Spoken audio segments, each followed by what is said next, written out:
আমি একটা ক্লাস করতেছি। নবম ও দশম শ্রেণীর শিক্ষার্থীদের বন্ধের পরে তোমাদেরকে লাইভ ক্লাসে শুভেচ্ছা। আশা করি তোমরা ভালো আছো। তো আজকে আমরা ব্যবসায় উদ্যোগের উপর একটি ক্লাস নিব। তোমরা বন্ধের আগে ব্যবসায় উদ্যোগের ষষ্ঠ চ্যাপ্টার থেকে আমরা 3টি ক্লাস করেছিলাম সম্ভবত। তো ষষ্ঠ চ্যাপ্টারটি ছিল প্ল্যানিং, বিজনেস প্ল্যান, ব্যবসায় পরিকল্পনা। তো ব্যবসায় পরিকল্পনার আজকে 4র্থ ক্লাস। তোমরা ঝটপট বইটি খুলে নাও।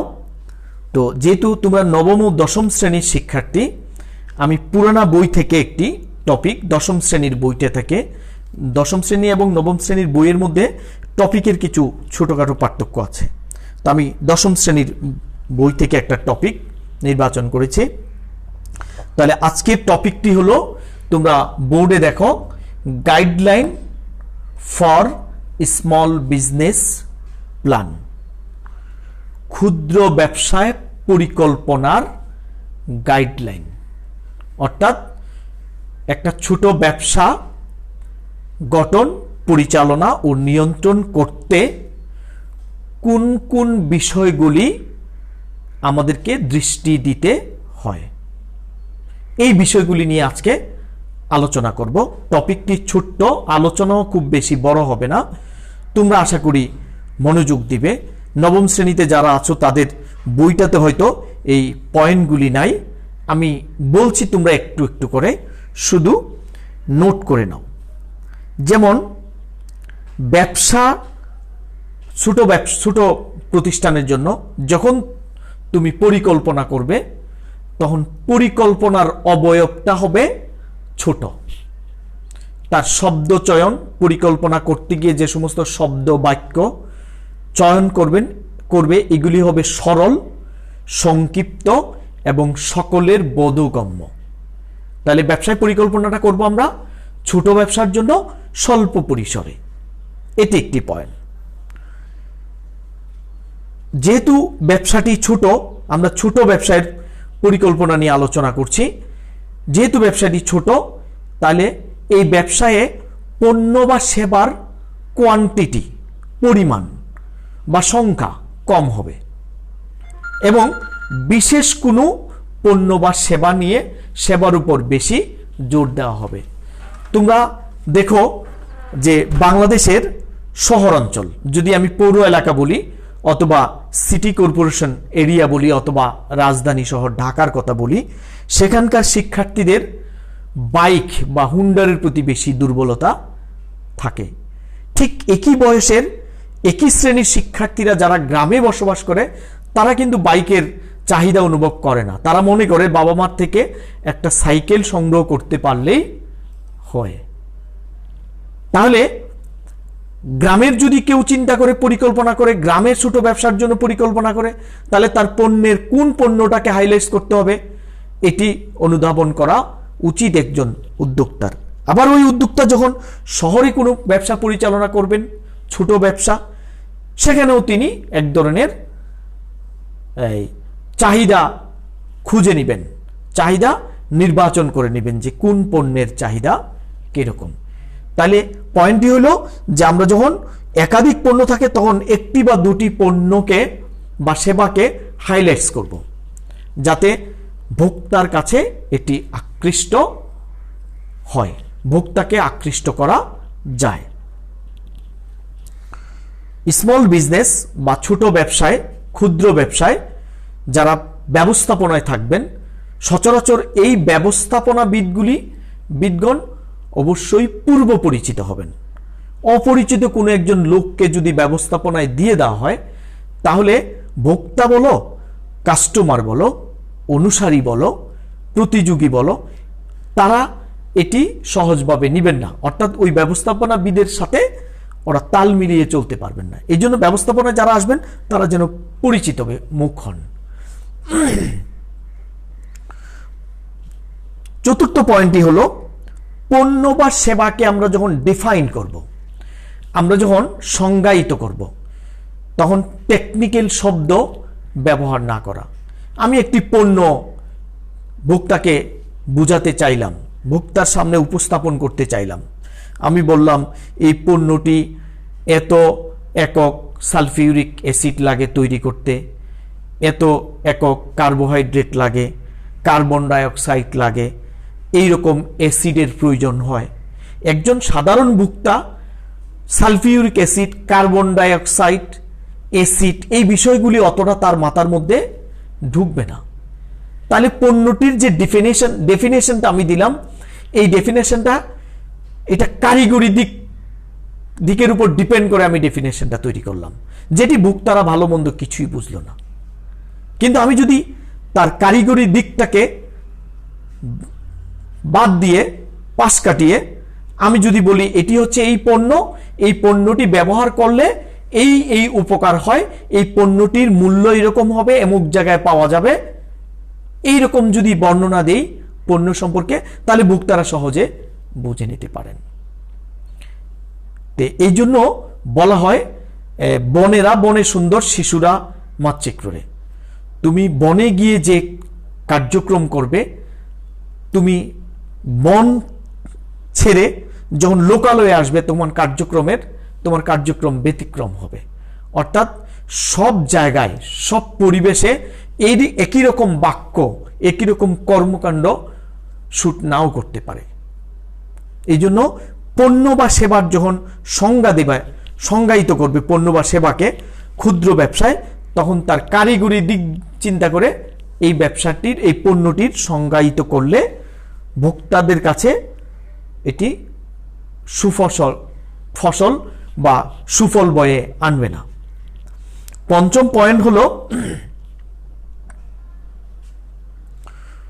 সাবধানতার সাথে, মানে সঠিক প্রক্রিয়ায় বিক্রয়ের কার্যটি সম্পাদন করতে হবে।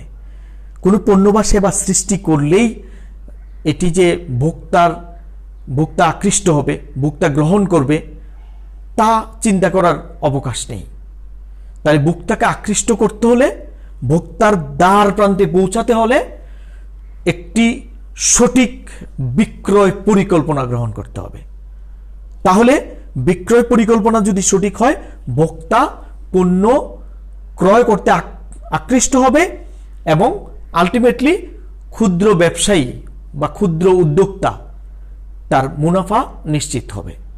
এই জন্য যখন পণ্য বিক্রয়ের প্রশ্ন আসবে, এই বিক্রয়টি সুচারুরূপে সম্পাদন করতে হবে। সাপোজ একটি পণ্য, তুমি একটি কলম তৈরি করেছ, কলমটির হাই প্রাইস, মূল্য বেশি, তার উপাদানও বেশি, তুমি খুব হাই কোয়ালিটি দিয়ে কলমটি তৈরি করেছ। এখন এই কলমটির মূল্য সাপোজ 500 টাকা, কথার কথা 500 টাকা। তুমি এই পণ্যের, এই কলমের বাজার নির্বাচন করলে একেবারে পাখুইল গায়ে, রিমোট এরিয়া, একেবারে গ্রামের মানুষের আর্থিক সঙ্গতি এমন না যে সবাই 500 টাকা দিয়ে তোমার এই বিলাসবহুল কলমটি ক্রয় করবে। তাহলে এই কলমের বাজার কোথায় খুঁজতে হবে? অবশ্যই তুমি শহরগুলিতে খুঁজতে হবে। আবার যদি তুমি একটা অল্প দামের, অল্প উপাদানে তৈরি করে 5-7 টাকার একটি কলম তৈরি করলে এবং এটার বাজার খুঁজতে চাও, তাহলে অবশ্যই তোমাকে মফস্বলে যেতে হবে। তাহলে এই জন্যই বিক্রয় সিদ্ধান্তটি পণ্যের ক্ষেত্রে গুরুত্বপূর্ণ। আশা করি শিক্ষার্থীরা বুঝতে পারছো। আমরা পড়াচ্ছিলাম গাইডলাইন। কিসের গাইডলাইন? ক্ষুদ্র ব্যবসা কিভাবে পরিচালিত হবে। আমরা ষষ্ঠ পয়েন্টটি দেখি। যখন পরিকল্পনাবিদ পরিকল্পনা করেন, তখন তার কিছু তথ্য উপাত্তের প্রয়োজন হয়। আর এই তথ্য উপাত্তগুলি যদি ভুল হয়, অসমর্থিত হয়, অস্পষ্ট হয়, তাহলে সেই তথ্য দিয়ে পরিকল্পনা গ্রহণ করলে ওই পরিকল্পনাটি সঠিক হবেন না। তাহলে পয়েন্টটি হলো, যিনি পরিকল্পনা করবেন, যে তথ্যের উপর ডিপেন্ড করে পরিকল্পনা করবেন, ওই তথ্যগুলি যেন স্পষ্ট হয়, সুস্পষ্ট হয়, তথ্যগুলি যেন সঠিক হয়, তাহলে পরিকল্পনাটি সঠিক হবে। আমরা সপ্তম পয়েন্টটি দেখি।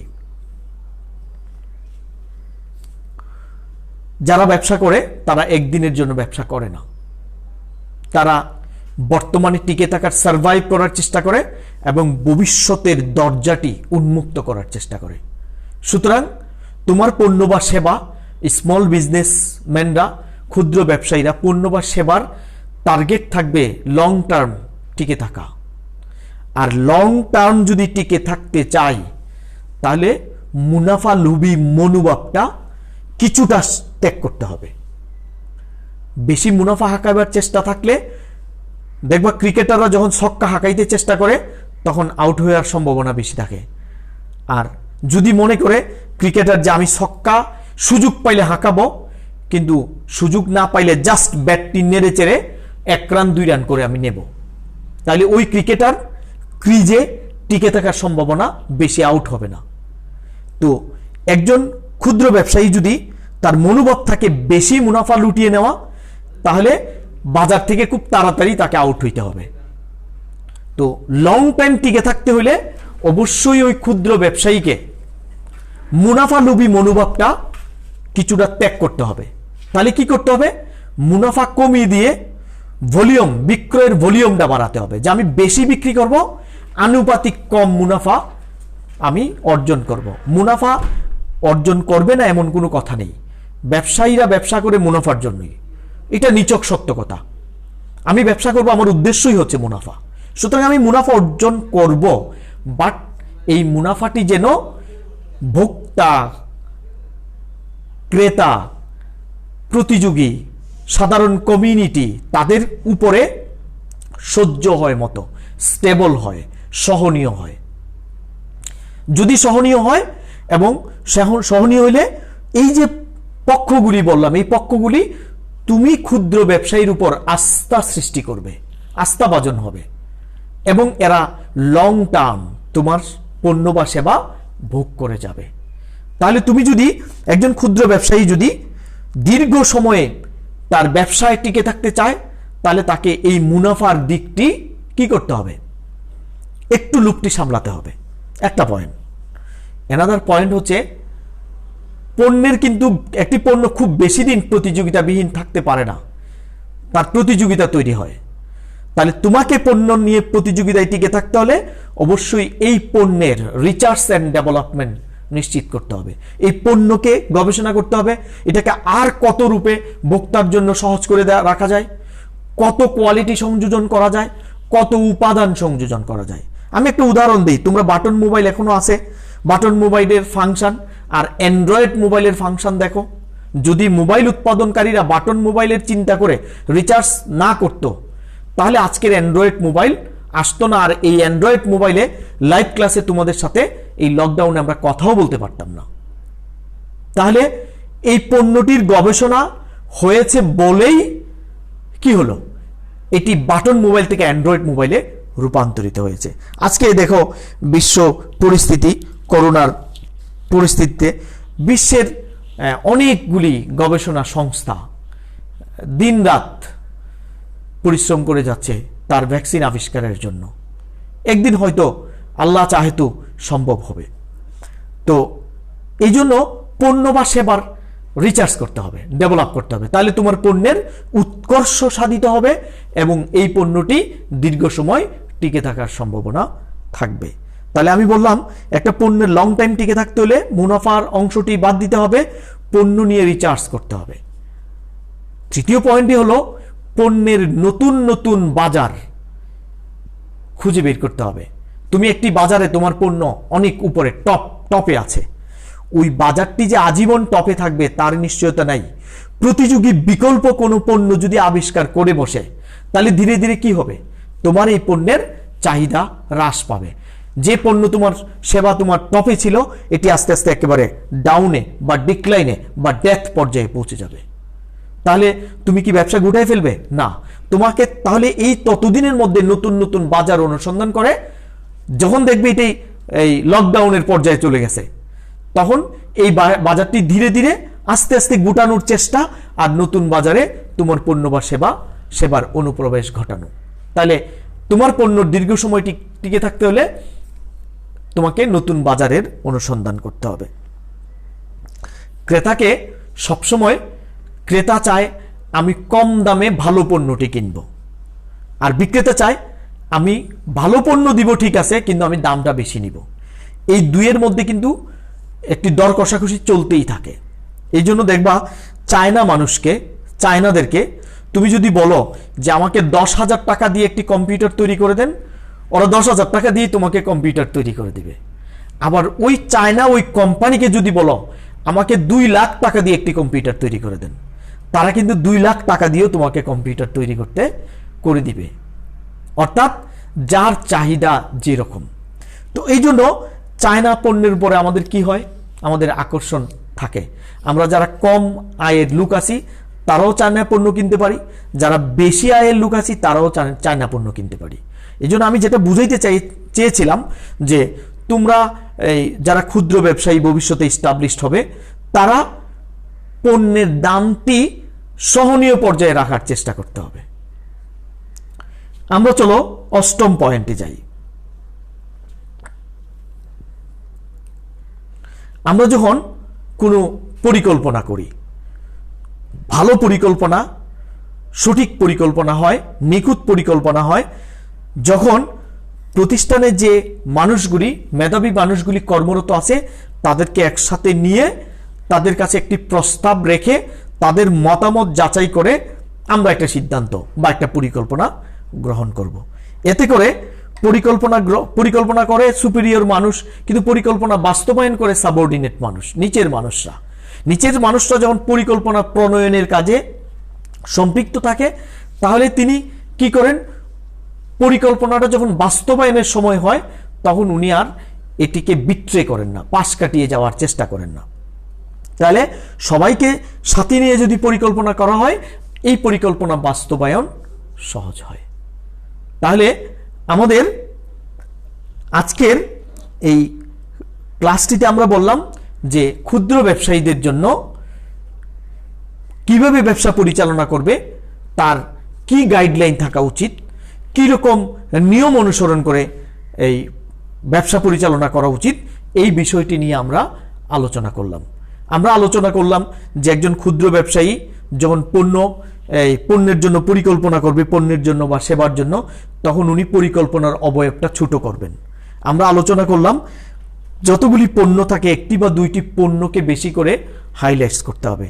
আমরা আলোচনা করলাম যে ব্যবস্থাপনায় যারা থাকবেন তারা যেন পরিচিত মুখ থাকেন।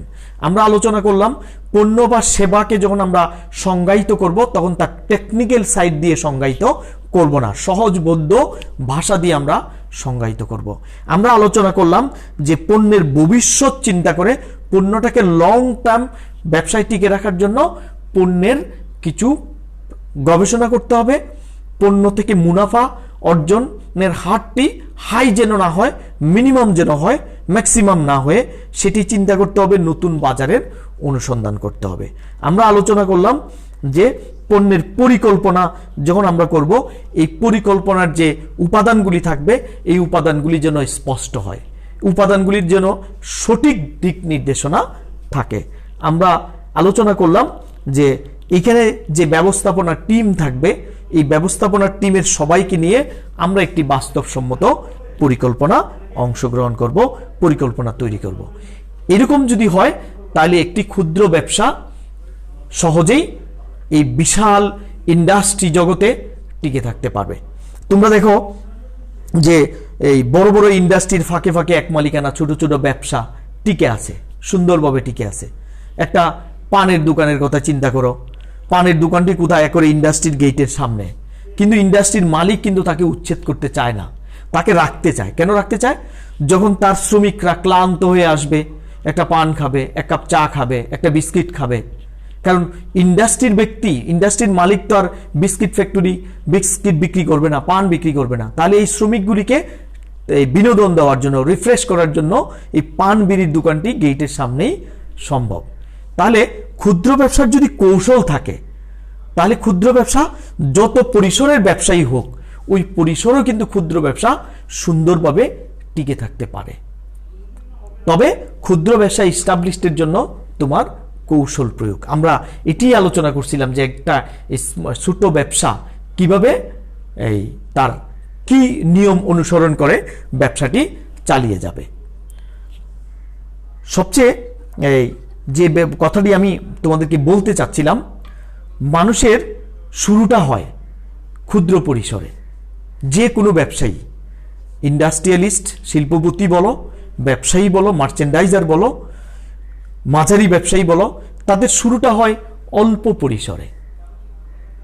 যখন তাদের বুদ্ধিমত্তা, তীক্ষ্ণ দৃষ্টি, দূরদর্শিতা ইত্যাদি দিয়ে তার এই ছোট্ট পরিসরের ব্যবসাটিকে তিলে তিলে তিলে তিলে কি করে বড় করে তোলে, এবং একসময় এটি একটি বড় ব্যবসা হয়।